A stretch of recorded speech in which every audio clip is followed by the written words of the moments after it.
Ayer hice Poxipol a la tarde. Sí, sí, ya sé que es domingo ayer. Hice un Poxipol y me di cuenta por primera vez que lo que me gusta del Poxipol no es que pega fuerte, sino que endurece en 10 minutos. Me acordé, después de muchos años, que cuando salió el Poxipol, que mi papá se hizo fanático del Poxipol, salía dos versiones del Poxipol.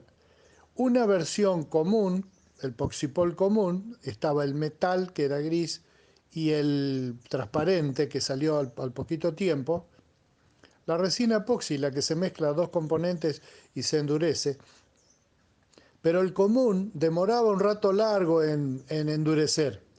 Y salió la versión 10 minutos, que alrededor de 10 minutos se pone más o menos duro como para que ya se pueda empezar a manipular. Y ese fue el atractivo del Poxipol 10 minutos, de manera que hoy día no sé si existe otro Poxipol que no sea el de 10 minutos. ¿Por qué? Porque nos hemos vuelto, y esa es la bronca que yo tengo consigo mismo, que, que está mal dicho, te digo por la duda, a ver si alguien dice, no, no, lo dijo Dani en los tips, se dice conmigo mismo, me de myself, de yo, de sí mismo. Me he dado cuenta que nosotros nos hemos vuelto cortoplacistas. A nosotros no pensamos siquiera en lo que puede pasar más adelante. Incluso la pandemia ha acelerado eso, de modo que caemos dentro de una palabra que está en la Biblia, un dicho que la gente decía, que dice así, el dicho, ¿no es cierto? Era una especie de refrán: el comamos y bebamos, que mañana moriremos. Es decir, disfrutemos el hoy porque mañana nos vamos a morir.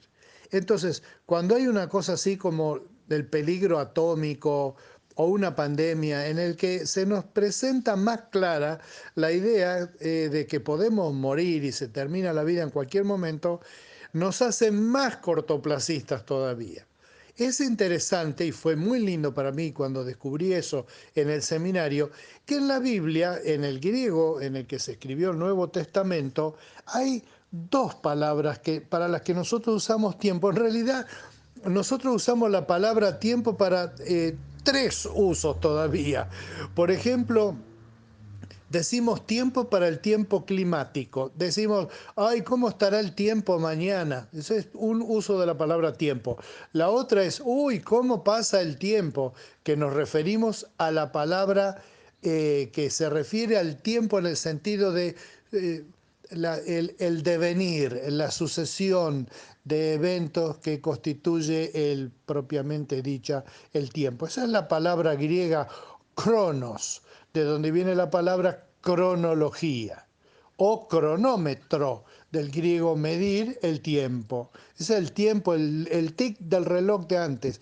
Tic, toc, tic, toc, tic, toc, tic, toc. Eso es cronos. Pero en el griego de la Biblia del Nuevo Testamento hay otra palabra, que es la palabra kairos, que quiere decir no el tiempo así en el sentido del desarrollo, sino la ocasión exacta para algo. Por ejemplo, cuando vos tenés una fruta, tenés un árbol frutal y el árbol tiene, por ejemplo, manzanas. Entonces vos tenés las manzanas y las vas viendo en el tiempo cronológico, las vas viendo, ves la flor, después ves que la flor se engrosa, después ves que va tomando forma, después ves que se va poniendo más grande, después la ves que se va poniendo más coloradita, y ahí, en ese tiempo, hay tiempo cronológico, hay una época, serán unos días, donde si la arrancás del árbol antes,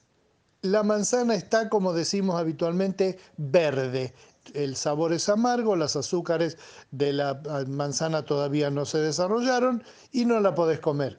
Pero si la dejás, se termina pudriendo o se la terminan comiendo los pájaros, y entonces hay un tiempo, y ese tiempo es kairos, no cronos, porque no coincide siempre la misma fecha en todas las plantas en todos los años. Incluso los viejos, que eran más dependientes así del jardín y tenían más conciencia de las plantas, decían cosas que hoy día nadie dice, como por ejemplo, este año la primavera se ha retrasado y entonces la cosecha de la manzana iba a demorar unos días más.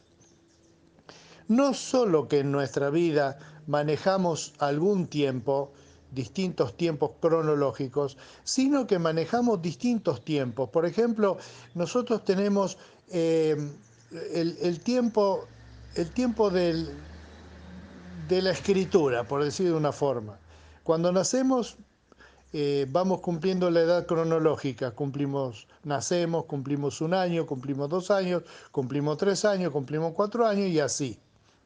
Yo a esta altura ya cumplo de a décadas directamente. Y la gente me saluda y me dice, ahora ya vas a entrar en la década del 70. Digo, lo único que me faltaba es que a los años que tengo le pongan un multiplicador. Pero bueno, aparte de eso. Entonces, respecto a la escritura, mi vida de escritura, bueno, primer año nada, segundo año nada, tercer año nada, cuarto año nada, quinto año agarro un lápiz y hago garabatos, voy a la escuela y en la escuela empiezo a hacer los primeros pasos que me acuerdo perfectamente, se llamaba dibujar palotes. Te hacían tener habilidad con el lápiz antes de empezar a saber la noción de cómo son la forma de las letras y entonces empezaba a hacer unos palitos que no debían superar el alto del renglón del cuaderno, que para eso están, y los márgenes no debían propasarse, que para eso están, y entonces teníamos en la antigüedad hojas de cuaderno que tenían renglones y márgenes. Ahora no hace falta porque la computadora lo tiene. Entonces vos empezabas a escribir y yo escribo desde esa época, después aprendí a escribir con una máquina y después aprendí a escribir con la computadora y entonces después aprendí a usar procesadores de texto y entonces tengo una vida, tengo un tiempo de escritura, desde que aprendí hasta que algún día no voy a poder escribir más probablemente o algo así. Pero tengo también una vida romántica. Ay, sí. Y tengo una vida romántica. Cuando nací no amaba nada, amaba la comida, probablemente, no me acuerdo, era muy chiquito. Pero con el tiempo aprendí que amaba a papá y a mamá. Primero a mamá, después a papá. Los amé y los quería y me gustaba estar con ellos y que esto y que lo otro. Así que respecto de mi relación con papá y mamá, hubo un tiempo cuando yo descubrí eso o nací a eso.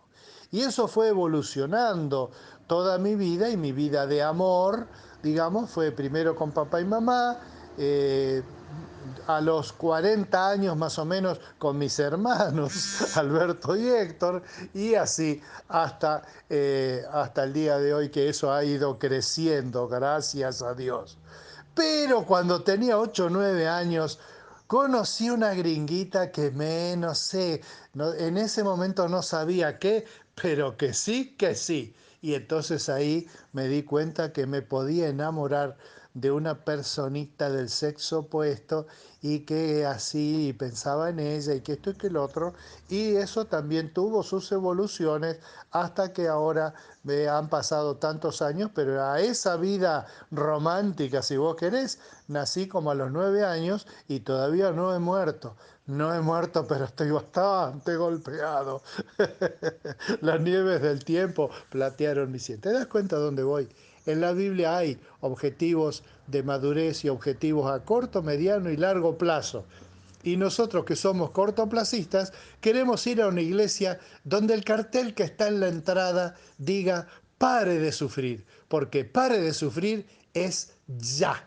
Y en cambio, si vos entras en una iglesia donde te dicen, mirá, ya podés tener asegurada la vida eterna si crees en Jesús. Entonces sí, pero algo más para hoy, así, tipo me curo de mis enfermedades, tipo soluciono todos mis problemas. Bueno, si una iglesia, por más honesta que sea, te dice, y ya, no te lo podemos prometer porque no está en la Biblia, entonces uno cambia de iglesia y se va a una donde dice, pare de sufrir. No cumplen, pero por lo menos te prometen. Yo te digo, Dios te promete resultados a corto, mediano y largo plazo en tu vida. El largo plazo, ¿ya lo tenés cubierto? Si no tenés largo plazo, ¿para qué querrías el corto plazo? Y si tenés el largo plazo, no tenés paciencia como para cumplir esa escritura que dice, el que perseverare hasta el fin, ese será salvo.